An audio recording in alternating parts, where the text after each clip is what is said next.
동굴의 깊은 어둠 속에서 소년 연호의 신형은 이제 그 자체로 하나의 거대한 태양이 되어 있었습니다. 폐부 깊숙이 밀려드는 공기는 단순한 산소가 아니라 수천 년간 귀곡에 쌓여온 영험한 진기였습니다. 소년의 혈관 속을 흐르는 피는 뜨겁게 달구어진 액체 황금처럼 변하여 전신을 순환하기 시작했습니다. 각성의 고통이 훑고 지나간 자리에는 예전의 나약한 흔적은 사라지고 강철보다 단단하고 비단보다 유연한 무골이 자리 잡았습니다. 연호는 자신의 손바닥을 내려다보았습니다. 손금 하나하나가 금빛으로 선명하게 빛나고 있었으며 손끝에서는 미세한 불꽃들이 꽃가루처럼 흩날리고 있었습니다. 이것은 단순한 무력이 아니라 대지의 근원과 연결된 신성한 권능의 발현이었습니다. 연호는 자신의 가슴 중앙에서 고동치는 새로운 맥박을 느꼈습니다. 그것은 인간의 심장 소리가 아니라 대지가 내뱉는 거대한 숨소리와도 같았습니다. 기린의 심장이라 불리는 이 내단은 소년이 익혀왔던 기린문의 정순한 진기를 밑거름 삼아 찬란한 황금빛 보석으로 영롱하게 맺혔습니다. 소년이 숨을 들이마시면 동굴 안의 모든 기운이 소용돌이치며 소년에게 흡수되었고, 숨을 내뱉으면 주변의 어둠이 정화되어 맑은 빛으로 변했습니다. 기린 황금극의 창대는 소년의 이런 호흡에 맞춰 살아있는 생명체처럼 미세하게 박동했습니다.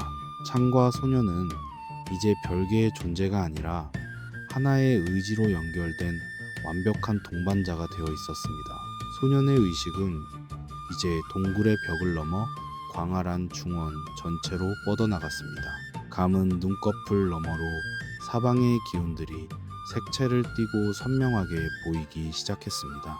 동방의 푸른 뇌전이 대기를 찢는 소리와 남방의 붉은 화염이 숲을 태우는 열기, 그리고 서방의 백색 권풍이 바위를 부수는 진동과 북방의 흑색 냉기가 모든 것을 얼리는 정적까지 사신당의 기운들이 강호를 어떻게 유린하고 있는지 연호의 머릿속에 생생하게 그려졌습니다. 그 거친 원소의 힘들은 서로 충돌하며 세상을 파멸로 이끌고 있었으나 중앙의 기운인 기린의 힘이 깨어나자 그들의 폭주는 일순간 주춤하며 공포에 떨었습니다. 연호는 자신이 왜 이곳에 불려왔는지, 그리고 왜 이 무거운 힘을 이어받아야 했는지 비로소 깨달았습니다. 그것은 단순한 개인의 복수를 위한 힘이 아니었습니다. 뒤틀린 세상의 균형을 바로잡고 갈갈이 찢긴 민초들의 마음을 황금빛으로 어루만지라는 천명이었습니다. 사부님이 마지막 순간까지 연호를 지키려 했던 이유도 소년이 지닌 자애로운 심성이 이 거대한 힘을 감당할 수 있는 유일한 그릇임을 알았기 때문이었습니다. 연호의 눈에서 한 줄기 눈물이 흘러내렸습니다. 하지만 그 눈물은 슬픔이 아니라 사명을 받아들인 자의 엄숙한 결이었습니다.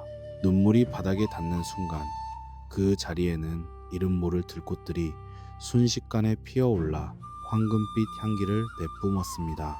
죽음의 땅이었던 귀곡은 이제 신수의 강림을 축복하는 낙원으로 변모하고 있었습니다. 연호는 자리에서 일어나 황금극을 천천히 휘둘러 보았습니다. 창끝이 허공을 가를 때마다 잔상으로 남는 오색의 구름은 실제 구름처럼 몽환적이었고, 그 안에서 작은 벼락과 이슬이 맺히는 이적이 일어났습니다. 만물을 창조하고 소멸시키는 오행의 근원이 소년의 창술 속에 갈무리 되어 있었습니다. 연호는 창대를 어깨에 메고 석실 벽면에 그려진 고대 무인들의 초상을 향해 정중히 고개를 숙였습니다. 수천 년의 세월을 건너 자신에게 힘을 빌려준 선인들에 대한 경의이자 앞으로 벌어질 피비린내, 나는 전쟁터에서도 기린의 자애를 잊지 않겠다는 무언의 맹세였습니다. 초상화 속의 무인들은 소년의 인사에 화답하듯 은은한 광채를 내뿜으며 사라졌습니다. 이제 소년의 신체는 인간의 한계를 아득히 초월해 있었습니다. 피부는 녹처럼 매끄러우면서도 그 어떤 명검으로도 뚫을 수 없는 강인함을 지녔고, 신법을 펼치지 않아도 발걸음은 깃털처럼 가벼워지면에 발자국 하나 남기지 않았습니다. 연호는 자신의 전신을 감싸고 있는 황금빛 도포를 여미고 낡은 삿갓을 머리에 썼습니다. 삿갓의 챙 아래로 보이는 소년의 눈동자는 이제 깊은 심연처럼 고요하면서도 그 안에서 황금빛 별들이 소용돌이치고 있었습니다. 소년은 동굴 한쪽에 마련된 고대 문주들의 비급들을 다시 한번 살폈습니다. 그 안에는 세상의 이치와 기운의 흐름이 적혀 있었고, 연호는 그것을 단 한 번 훑어보는 것만으로 모든 내용을 자신의 내면에 각인시켰습니다. 소년은 이제 귀곡의 가장 깊은 곳을 향해 발을 내디뎠습니다. 그곳에는 초대 문주가 봉인해 두었던 마지막 시험인 환영의 시련이 기다리고 있었습니다. 소년이 경계선을 넘자마자 눈앞에 풍경이 변하며 불타는 기린문의 참상이 다시 펼쳐졌습니다. 죽어가는 동료들의 비명과 사부님을 비웃던 사숙의 일그러진 얼굴이 연호의 심장을 후벼 팠습니다. 이것은 단순한 환각이 아니라 소년의 마음속에 남아있는 증오와 슬픔을 증폭시켜 광기로 몰아넣으려는 신마의 장난이었습니다. 하지만 연호는 흔들리지 않았습니다. 소년은 창을 휘둘러 그 환영들을 베어내지 않았습니다. 대신 황금극을 가슴에 품고 조용히 눈을 감았습니다. 소년의 내면에서 뿜어져 나온 온화한 금빛, 진기는 불타는 환영들을 하나씩 감싸 안았습니다. 고통받는 동료들의 영혼을 달래고 증오로 가득 찼던 사숙의 그림자를 정화했습니다. 비명 소리는 찬송가처럼 맑은 울림으로 변했고, 화염의 열기는 따스한 봄볕으로 바뀌었습니다. 파괴가 아닌 포용으로 시련을 극복한 것입니다. 환영이 거치자 소년의 앞에는 초대 문주의 형상을 한 찬란한 기운의 덩어리가 나타났습니다. 기운은 소년의 어깨를 가볍게 두드리며 이제 진정한 오방의 주인이 되었음을 선언했습니다. 그 순간 소년의 등 뒤에는 기린의 인장이 더욱 선명하게 밝혔고, 기린 황금극의 황옥 창날은 세상의 모든 빛을 갈무리한 듯 영롱하게 타올랐습니다. 각성을 마친 연호는 이제 귀국을 떠나기로 했습니다. 지상의 시간은 소년이 각성하는 동안 얼마나 흘렀는지 알 수 없었으나, 공기 중에 섞여 들어오는 살기를 보아 강호의 혼란은 더욱 심화되었음을 직감했습니다. 소년은 지하 폭포를 거슬러 올라가기 시작했습니다. 엄청난 양의 물줄기가 쏟아져 내리는 절벽이었으나 연호는 신법을 펼쳐 물방울 하나하나를 딛고 오르는 신비로운 광경을 연출했습니다. 물줄기는 소년의 발자취를 따라 황금빛으로 빛나며 역류했고, 동굴 전체는 장엄한 진동으로 가득 찼습니다. 지상의 입구에 도달했을 때 소년은 마지막으로 귀곡을 돌아보았습니다. 자신을 다시 태어나게 해준 고마운 안식처이자 세상에서 가장 무거운 책무를 준 장소였습니다. 입구를 가로막고 있던 육중한 바위는 연호의 손길이 닿기도 전에 소년의 기운에 밀려 저절로 열렸습니다.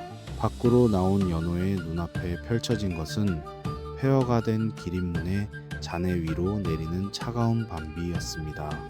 빗방울이 소년의 삿갓에 부딪히며 내는 소리는 마치 가문의 멸망을 슬퍼하는 곡소리처럼 들렸습니다. 하지만 연호의 마음은 흔들리지 않았습니다. 소년은 창을 고쳐 잡으며 산 아래 마을을 향해 천천히 걸음을 옮겼습니다. 발자국이 닿는 곳마다 빗물에 젖은 흙이 황금빛으로 정화되며 길을 열어주었습니다.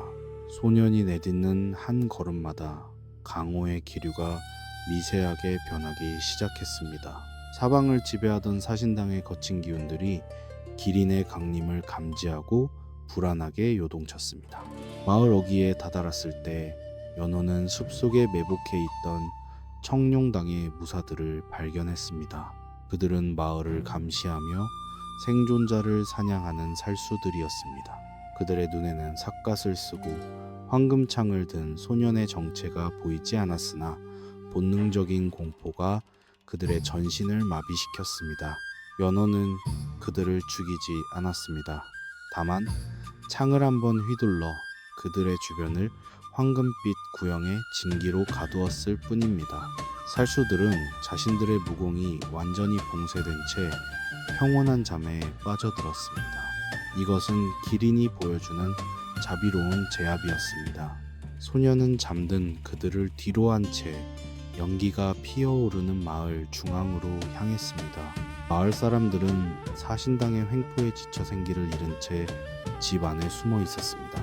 연호는 마을 광장에 서서 기린 황금극을 지면에 가볍게 꽂았습니다. 창대에서 시작된 온화한 파동은 대지를 타고 마을 전체로 퍼져나갔습니다. 집집마다 닫혀있던 문들이 열리고 백성들이 하나둘씩 밖으로 나오기 시작했습니다. 그들은 삿갓을 쓴 소년의 등 뒤에서 어스레하게 비치는 기린의 환영을 보고 눈물을 흘렸습니다. 사라진 줄 알았던 전설이 자신들을 구원하기 위해 돌아왔음을 깨달은 것입니다. 연호는 그들에게 말 대신 따뜻한 미소를 지어 보였습니다.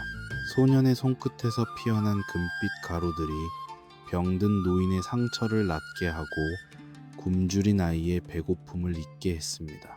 그때 마을 저편에서 거친 말발굽 소리가 들려왔습니다. 청룡당의 상급 부대원들이 소란을 감지하고 달려오는 것이었습니다. 그들은 푸른 번개의 기운을 내뿜으며 백성들을 위협했습니다. 연호는 백성들을 자신의 등 뒤로 물러나게 하고 홀로 그들을 마주했습니다. 무사들이 번뜩이는 돌을 치켜들고 연호의 목을 노렸으나 소년은 미동도 하지 않았습니다. 오히려 그들이 휘두른 도가 소년의 황금빛 안개에 닿는 순간 비눗방울처럼 허무하게 부서져 내렸습니다. 무사들은 자신들이 상대하는 존재가 인간이 아님을 깨닫고 공포에 질려 말에서 떨어졌습니다. 연호는 그들을 향해 창 끝을 겨누어 그들의 단전을 정화했습니다. 다시는 남을 괴롭히는 무공을 쓸 수 없도록 근원을 갈무리한 것입니다. 이 광경을 지켜본 마을 백성들은 연호의 앞에 엎드려 절을 올렸습니다. 기린의 현신이 나타났다는 소문은 빗줄기를 타고 순식간에 사방으로 퍼져나갔습니다.